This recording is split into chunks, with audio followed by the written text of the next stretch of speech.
A live panel discussion number 2 of the AI Writing Summit 3.0. We're ecstatic to have you guys here today, and we'll get going here in just a second. But first, just a couple of quick notes before we begin.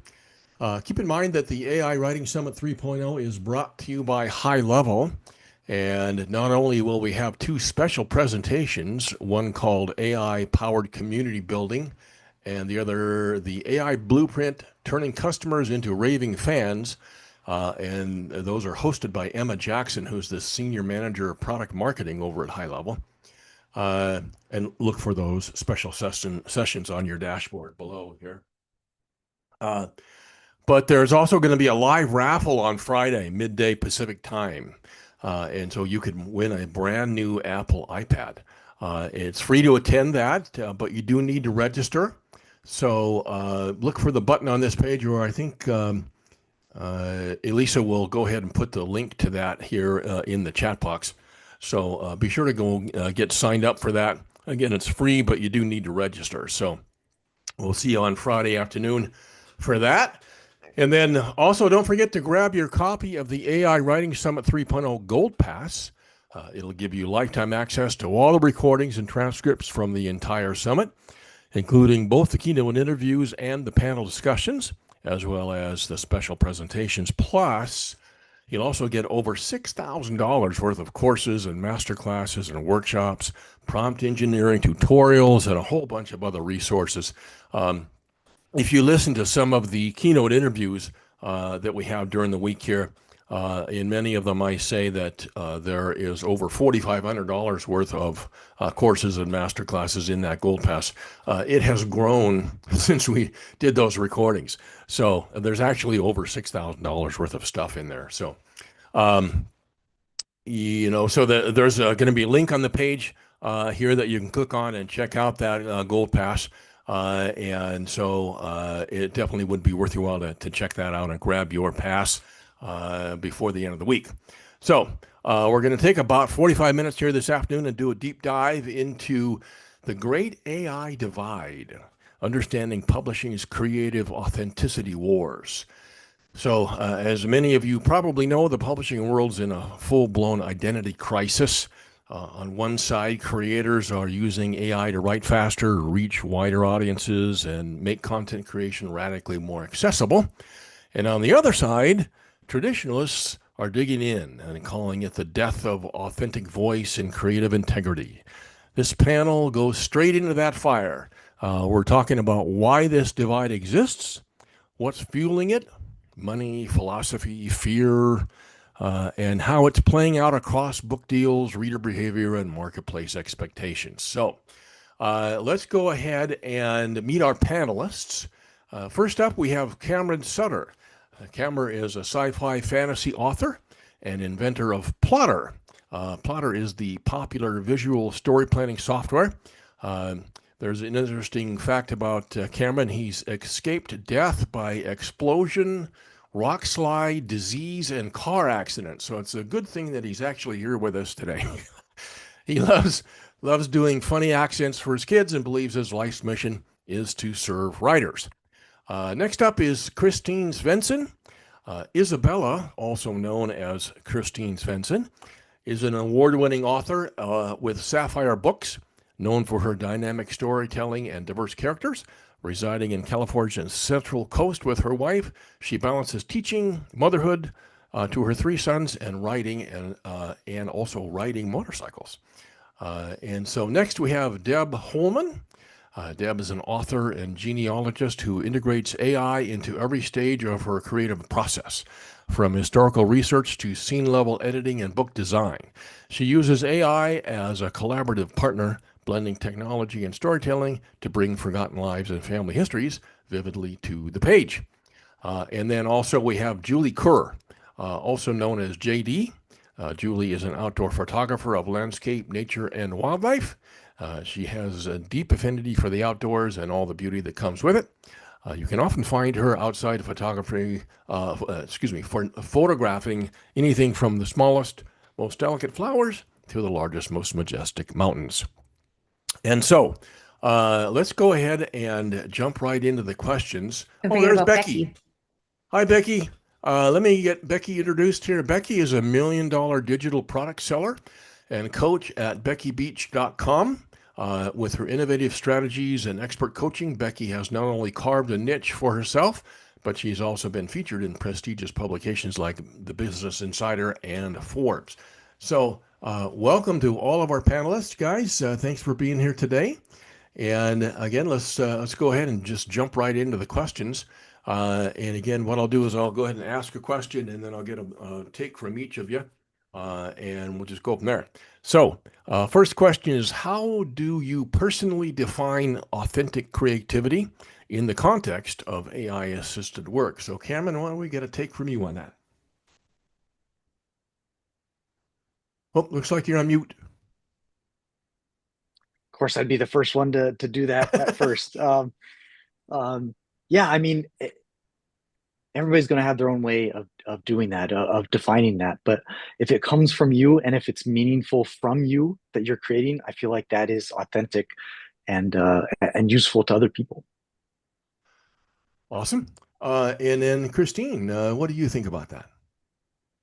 Yeah, I don't know that it's kind of hard to define what authentic creativity is. From a publishing perspective, we don't ask authors if they use AI. We ask them if that's their own work, if that's their authentic voice. We have to assume if they tell us yes, that it is. And so it's one of those situations where I think for everybody, that line might be different. Okay. And so Deborah, let's get a quick take from you on that as well.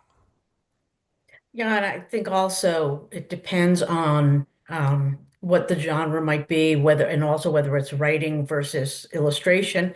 But I feel like the authentic part is the human has the idea, the human directs the idea, the human makes sure that it's human before sending out the idea. Mm-hmm. Mm-hmm. And JD, how about you? I think to have an authentic voice, I mean, you have to bring in the tone, the way dialogue is written. I think all authors have their own unique voice. And if you use AI that isn't compatible, I'll just say that, where you could tell the difference if you were reading it between one person and another, then that's a little disruptive. But if you find one that basically speaks in the same way you do, and you mesh them and you fact check them and you make sure that you're getting the response from your reader that you want. Like, did you make them cry in that sad scene? Or did they want to just get through it real quick? It's that kind of stuff. So I think authentic is you're giving your heart and hard work to other people to read, and you're hoping that the results you get back are what you planned on having. Mm-hmm. Okay. And Becky, how do you personally define authentic creativity? Oh, well, like it would be interjecting yourself. I know others have said this, where you have to interject your own personality into the writing, because I do use AI to help me write. And my son and I have a series of books, and our latest book is on superheroes. And for example, the AI made this one character really just not empathetic at all, because the character had gotten kidnapped. And then the other characters were sort of saying, "Oh, so what do we do next?" And they didn't say, "Oh, you got kidnapped. That's so horrible. Like how are you feeling? Okay?" Like they didn't act like that at all, because the AI wrote that. So I had to go back in and like fix it and make the characters actually be empathetic, because it doesn't have empathy. Interesting. Okay. So have you experienced direct pushback or criticism for using AI tools? And how did you respond to that, Cameron? So in my use of AI, so we use AI in the tools that we're creating for other creatives. I haven't published anything in a little bit. I'm working on my next book, which is exciting, but I haven't published anything, so I can't say that I've gotten any negative feedback from people. But in our creating tools for other creatives, when we mention AI, yeah, there's definitely some backlash, and there, some people are very mean. But I think the majority of it, at least for us, and maybe it's because of how we're taking it Um, and maybe we've just gotten lucky. I'm not sure, but the majority of it has just been kind of silent, I guess, just like, you know, whereas there has been some excitement, but the majority is either silent and a very small minority has been negative or very mean. So yeah, a little bit of all. So you've experienced some apathy from some of the people that work with Plotter. Is that what you're saying? Yeah, yeah. A couple months ago, well, no, I guess more than a couple months ago, we were talking about how we're going to integrate AI into Plotter, and we did get a few hateful emails, but only a couple out of tens of thousands of people that we emailed. We only got a couple, Hmm. which I felt like was really good. That's Um, interesting. Yeah. yeah, and I've heard from other people that have talked are making tools and using AI and making tools that have AI that they often, if they just mention AI in an email to their customers, that they get dozens of hateful, very mean emails, and we didn't get that. So, like I said, I'm not sure exactly why we didn't get that. Um, we got a few, but most of it was just like, that's not really what I'm interested in. And some people were like, yeah, that's going to be awesome. That's going to help me, you know. And also, we didn't say exactly what we were going to do. We were just like, okay, we're exploring the idea of how to make this most useful for you guys. Um, so yeah, that's just our experience. Okay. Christine, I bet you have some thoughts on this. Yeah, actually, I put on a conference every year in the Sierra foothills. And last year I taught a class on AI, using AI as a tool for authors for social media generation, image generation, use of Perplexity, and discussing the different tools. And of course, there was pushback from some of these authors who their publishers had said, oh my gosh, this is awful. Don't ever use AI. And I was approaching it from a tool aspect. I was going to do a similar class online for an institution. And when I went to post it into a group, of course, I asked the groups first because there are a lot of pitchforks out there when it comes to even the mention of AI in some groups. And so I approached the admin, and she said, absolutely not. Don't post anything about AI. I don't promote it. I don't use it. I don't believe in it. I think it's unethical. You know, and then she said, of course, I appreciate you asking me. And I think that's where we are right now when it comes to AI. Mm-hmm. All right. Thank you. And Deborah, how about you? So actually, that's one of the reasons why I was happy to participate in this summit, because a lot of the pushback that I've experienced is from myself. Hmm. And Hmm. I cannot tell you how many late night conversations I've had with Scripty McPromptface, who is my AI pal, questioning my own use of AI. But what I've come to find is it's like anything else that's unknown. If you talk about it, if you show people what it can do and how to use it correctly, um, I've done it in some writing groups that I belong to, and people are starting to understand that it is not horrible. It is a tool that, if it's used correctly. Um, my most recent book was a children's adaptation of my novel, which I completely illustrated with AI, and I really wrestled with that my own self. But then once I explained the process that I used to people, how really difficult it was to do it well, people are starting to come around, I think. Yeah, because it was your ideas. It was your, your vision of how you wanted to look. You just had AI do it, right? Absolutely, yes, absolutely. Right. And it's not as easy. People think it's just, you're stealing a picture off the internet and then manipulating it. And it's sometimes I did have an experience like that, which led me to an ethical and moral. I couldn't use the picture because it definitely was something that had been in the mainstream and I recognized it. Um, so you really do have to do your, as they say, due diligence and use it Hmm. correctly. Hmm. Awesome. Thank you. And how about JD? I haven't had a lot of opposition to it, but I don't go out and like talk about it a lot and try to get opposition. um, but I agree with what Deborah said. It's, it's such a, right now, I think it's controversial because everything's controversial. Yeah. So I think a lot of people don't understand what it can do. I think they have this mindset that it's stealing all this data and taking credit away from artists and things like that. But I don't see it like that, because if we didn't have that and we were writing a book and we wanted a certain scene with certain characters, I would have gone to the library and researched what I needed to as far as data. And then once computers came out, then you just can Google everything. But um, so I think a lot of the fear is the fear of the unknown, if they haven't ever used it, and the fear of change. And Mhm. change is a scary thing when you have to I mean, you look at when the computers came out, I had people in my office they refused to go digital. And they were still filling out their timesheets by hand when they retired, Yeah. Oh, yeah. and they could have learned marvelous things. So I think some of that's fear, and change can be Oh, yeah. scary.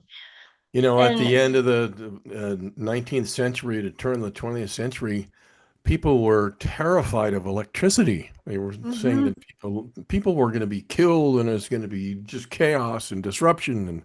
And and think about where we would be if we didn't have electricity now, you know. Yeah, yeah.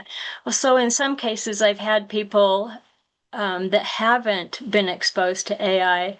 I'll just have them sit down with me at the computer, and we'll figure out what we want to do, and then I show them how AI works as far as supplementing your writing, things like that. And several times, the AI that I use makes me cry because it's so good. Hmm. And Nice. it's just, I have not been disappointed at all. So, and I think when they're sitting down next to you and they can see, oh, okay, I didn't realize that's what it was. Or sometimes we'll make a picture of them and I'll say, like, give me one of your selfies. And I'll put it into the AI program and we'll do them a Pixar character of themselves. And then they start seeing this is really a cool And lots of tool. times they're delighted with that. Yeah. Yeah. Yeah. Yeah. Yeah. So All right. that's Awesome. that's my thoughts. Becky, how about you? Yeah, my audience is really receptive to AI. It doesn't bother them at all, like at least the people I'm talking to, and they're actually using it themselves in their business because that's like my clientele are like people that actually use AI and they want to learn about how to use it even better. And I even made like this book with the AI. And someone was mentioning, artwork, and I'm a digital painter, so I kind of use an AI to make this image. But then I went into Photoshop and did a lot of tweaking to make it look a lot better because it didn't come out the way I wanted it to. As far as our characters, this my son and I are superheroes, and we did a book series about it. And I used Claude to help me write it, and yeah, so that's why I also actually, told Amazon that the book is, AI. There's parts of it that are AI. The image is partly AI. So I did disclose that. So I haven't had any negativity, yet for any readers. Like people are really liking it and they're, responding well. Awesome. That brings me to my next question, which are how are readers actually responding to AI assisted content? And do you think the perception matches the reality? Cameron, let's go back to you. Again, I'll take it from the perspective that I know of because I don't have readers that are reading AI content that I've made. But um, from making a tool perspective, it really depends on the audience. I go to some conferences and people will say, "Oh, that's AI. I don't want that." And they'll walk by. And so I talk to a lot of writers at conferences, and I'm actually at one right now. That's why I'm in a hotel. But at this one, they're very open to it. And so we have this tool that uses AI that goes along with Plotter, and I'll say, okay, it's AI. Just I don't care. Like meaning that they didn't care that it used AI, and they're like, it doesn't matter to them. They care about what it does for them at the end. I think And I that's think that's changed really just in the last like year or so. I think that's changed a lot. Where a year and a half ago, people were freaked out and afraid of it, but now people are starting to get used to it and realizing that it's there, it's going to be there, and a lot of it is, especially if it's run through a human first. yeah. A lot of people are fine with it. Yeah. Yeah, and other conferences I'll go to where they're not as receptive here as they are here, but when I tell them what it'll do for them, they're like, "Oh, okay, well, that sounds interesting." They didn't want anything to do with AI, but like that is actually useful. So if you Right. can find the right way that it's useful for them, it probably doesn't matter how it gets there. It's being useful to people. Yeah, exactly. Awesome. Well, then, Christine, it's going to take from you on this. Oh, you're on mute.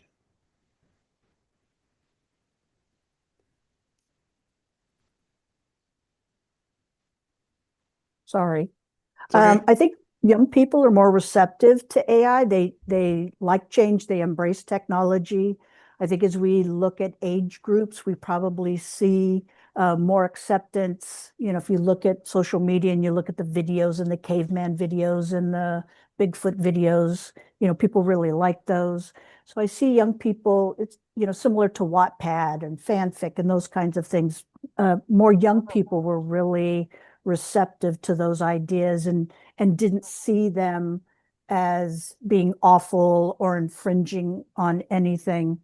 I think that as we look back in history and we look at things like rock and roll versus other kinds of music, the adversity that faced. If we look at when we considered photography art versus the Renaissance, if we look at as JD said about computers and typewriters, there's always some resistance there to something that's new and something that's different. I think what's different with AI is how quickly that it's gained market share, how quickly it's become part of people's lives and they don't even realize it. I would say authors are probably using some level of AI. You know, Nobody complained when Word came out with spell check or grammar check. Hmm. And so, now we have this kind of idea that, you know, uh, assistance using AI, whether it's research or anything like that.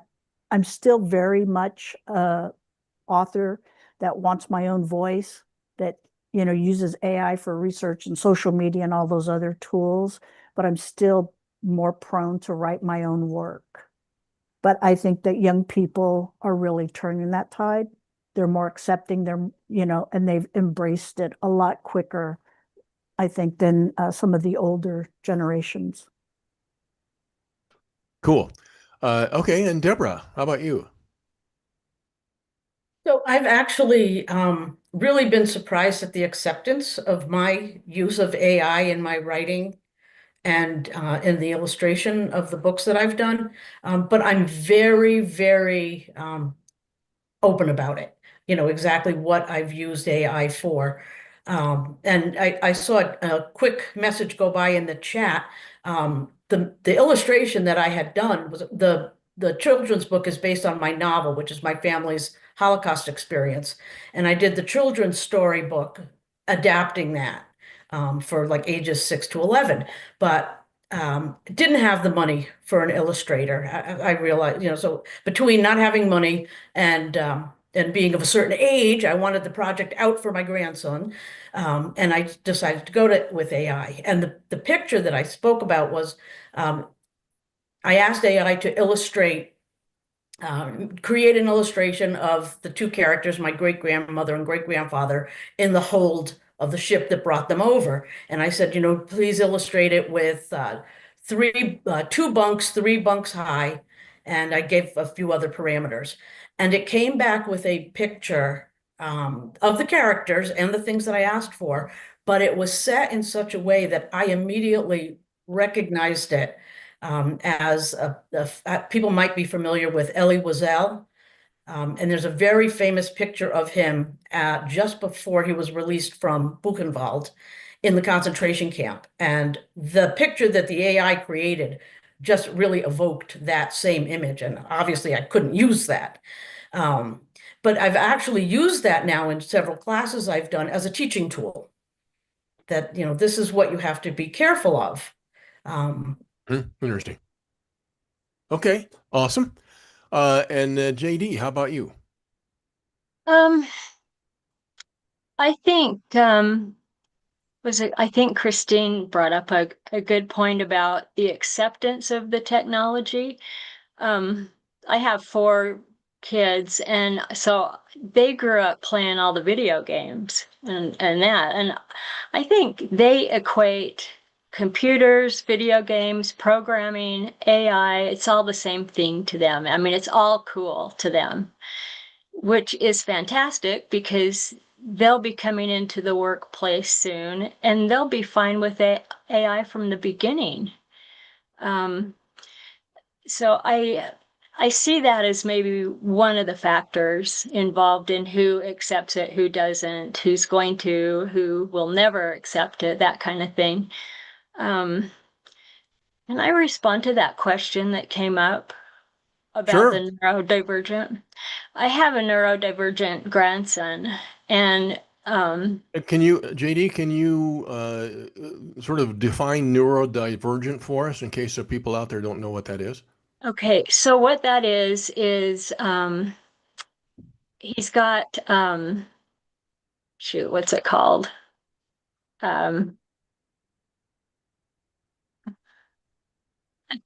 When people say they're on the spectrum, what is it they're talking about? The name of it's escaping me. Autism? Autism. Yeah, he's got autism. And for the longest time, my daughter and her husband were just really struggling, trying to figure out how to communicate with him. And he wasn't vocal. He didn't want to speak. And so they tried like a keyboard. And he was interested in that because he likes computers. He has an electric piano that he loves, and he can, if he has something like that he really loves, he can do amazing things. And so I think there's a place in the field of technology in general that really helps people like that. And so it's wonderful to watch. That's awesome. It's way awesome. Yay. Yeah, so maybe from that perspective, I mean, I just think that everybody has to decide for themselves, do they want to do AI or not? Mhm. I think right now I'm not aware of a lot of classes in high school, or I know there are in college, but I think as people get better able to deal with computers, which is what this all is anyway, it'll start catching on. I just think the younger group already has a head start, which I think is wonderful. Yes. Yes.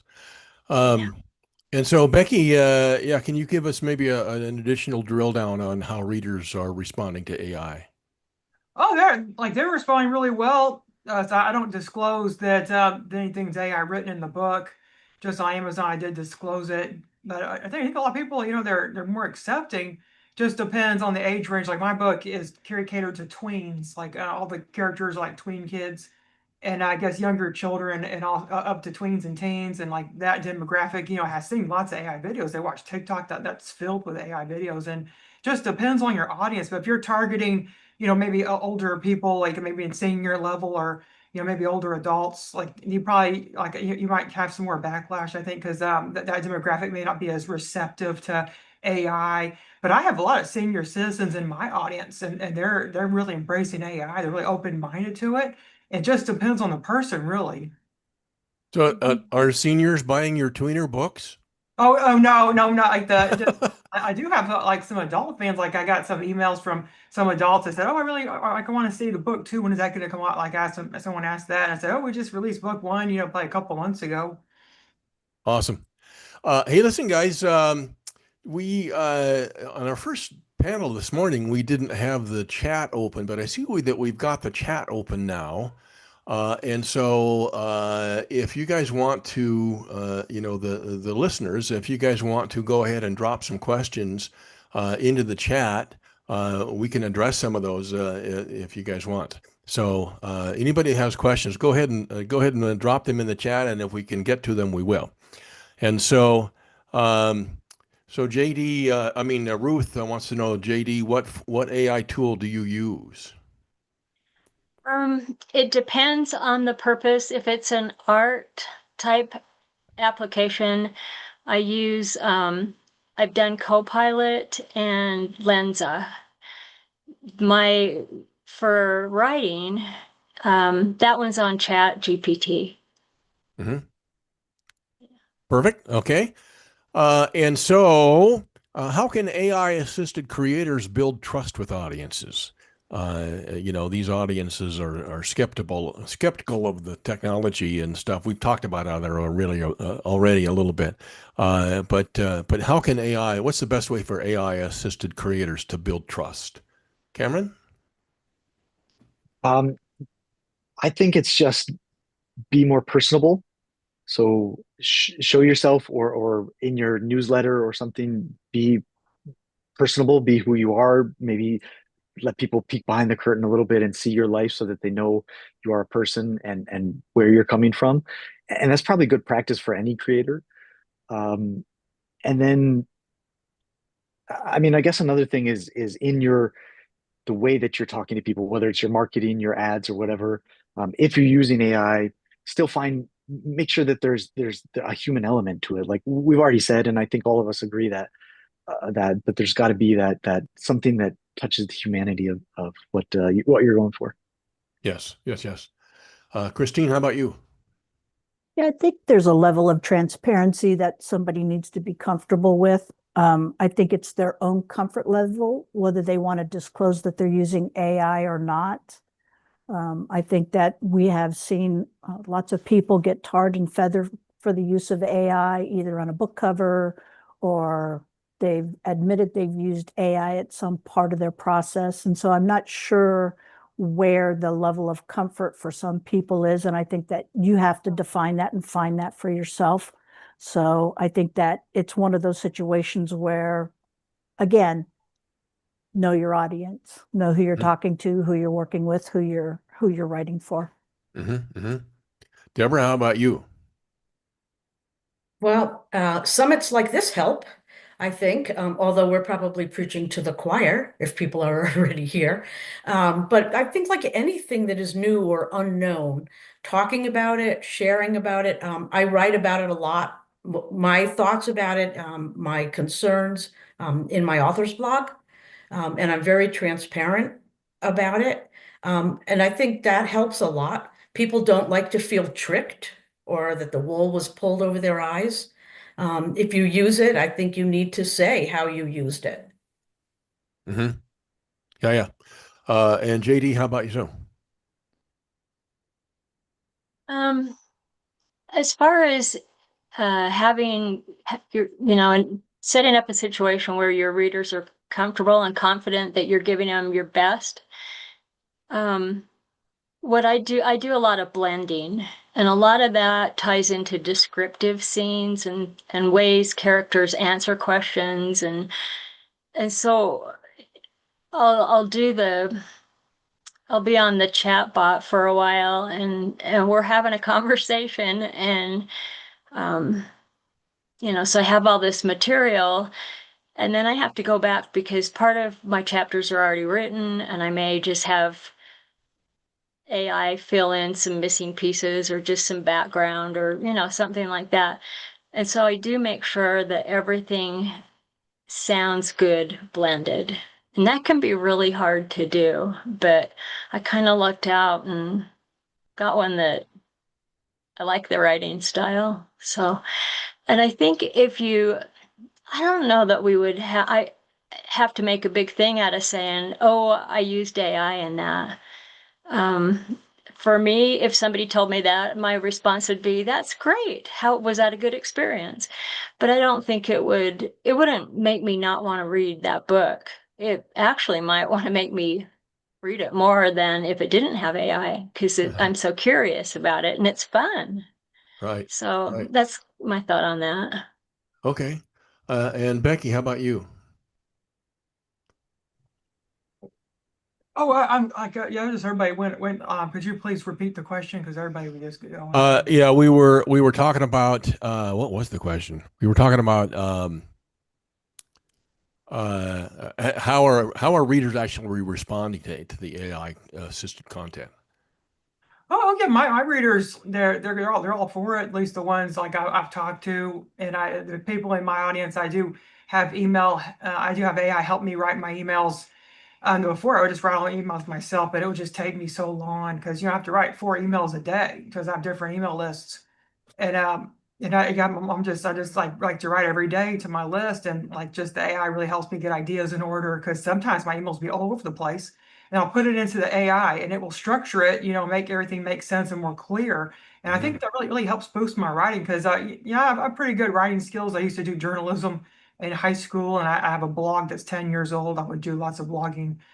Yes, I'm like a pretty good writer, but the AI still helps me, speeds up my thought process and helps me get what I'm thinking out there, faster. Yeah, I mean, we write tons of emails here at InfoStack, and um, AI saves me. I don't know. I can't even put a number on it, but hundreds of hours a month is of time savings in writing those emails. So yeah, it's amazing. So there's a question that came in on the chat, which is one that we get asked all of the time. This is probably one of the top questions we get, or something like this, and that's how do you address compliance, privacy, and disclosure, right? What are the legal ramifications and the moral and ethical ramifications of using AI? In other words, are you using stuff that's somebody else's copyrighted stuff, or where is that information coming from? And if you put yours in there, then are people stealing your thing? It's all over the place. But Cameron, what do you think about compliance and privacy and disclosure?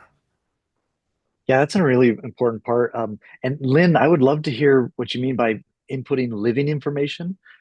So if you comment there, what you meant by that. But for us, what we do, um, first of all, we're very straight up about people about this part of our tool is AI, and we explain very clearly how we're using it and the protections we're trying to give them as much as possible because we're using ChatGPT and Gemini in the background, and so we don't have full control over that. And so we can only do so much. But we say, okay, we're not uploading your manuscript to the server.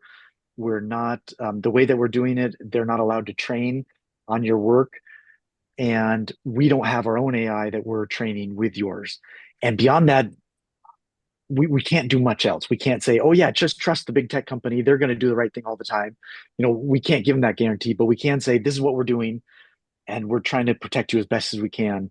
Um, and as far as like personal information and things like that, we don't have any of that, and people aren't generating text with our tools. So for at least for using other people's text, we don't have that issue. Okay. Christine, how about you? Yeah, from a publishing perspective, about a year ago, seeing AI come on the horizon, we changed our copyright page to reflect that we do, don't want this work to be used as part of an LLM process, to a writing process. So we have that we have that in our copyright page because we're trying our best to protect our writers' work as much as we possibly can. I noticed somebody said in the chat that Claude had settled. Well, the problem with that settlement was that a lot of people, if you didn't have it copyright protected from the U.S. government, if you didn't copyright it there, then you are not entitled to any of that settlement. So a lot of independent authors aren't entitled to that money. So that's that kind of squishy line again, where they're trying to protect their work. And I get that all the time. What if somebody pirates your book? Well, that's what Claude did, was they went to all these pirated sites and downloaded these books and used that to train their LLMs. So it gets to be squishy, and we try to make sure that we protect our authors in the best way possible. Awesome. Deborah, how about you? So I can only really respond from my perspective as an author. I've kind of lost track of the question a little bit. That was the Well, it's that just was the basically ethics about of the. compliance and privacy and disclosure and the legal and moral and ethical ramifications of both putting your information out there and using the information you get back from AI. So to compare my novel to the children's book, in the novel, I copyrighted that. I wrote that text.